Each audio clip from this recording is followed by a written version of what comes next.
Yo mga idol, kamusta? Sports Talk PH nga pala. Ang pahayag ni Romero, pag-usapan natin yan mga idol. Ngunit bago ang lahat ay huwag kakalimutang mag-subscribe at i-click ang notification bell button for more sports talk.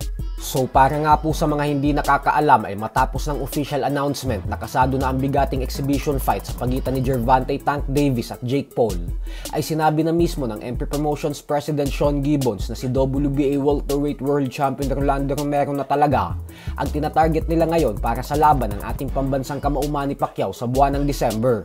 Subalit tila mukhang napakahirap pong tansyahin ni Romero ngayon. Kung dati kasi ay buong-buo ang loob niya na labanan si Pacquiao nang dahil sa isang napakalaking karangalan umano nito para sa kanya, ay patuloy po na nag-iiba ang ihip ng hangin habang tumatagal.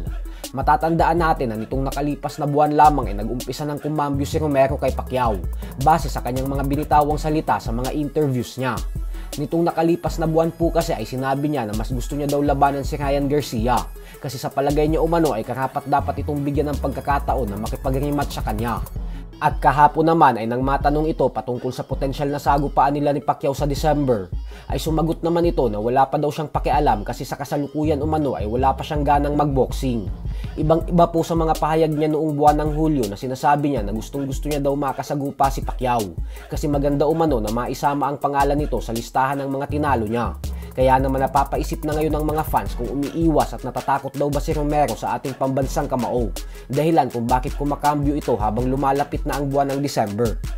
Sa kabilang banda naman mga idol ay isang linggo na nga lamang po ang inaantay natin at makikita na ulit nating sumampa sa ibabaw ng lona ang current undisputed super bantamweight world champion Japanese monster na Naoya Inoue.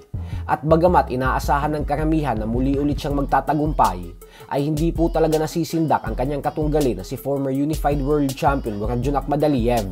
Ito po ay dahil nagbanta na ito sa binansagang halimaw ng Japan.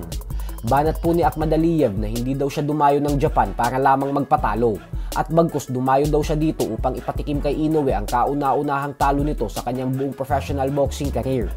Hindi niya daw itatanggi na ito na ang pinakamalaking laban sa buong karera niya. Kaya sisiguraduhin niya daw talaga na uuwi siyang daladala ang lahat ng titulo sa super bantamweight division. Dagdag pa ni Akhmadaliev na mataas naman umano ang kanyang respeto kay Inoue bilang isang boksingero kasi magaling na fighter daw talaga ito. Pero hindi niya umano itatanggi na lamang siya kay Inoue pagdating sa talino sa ibabaw ng lona, pagiging teknikal at sa stamina.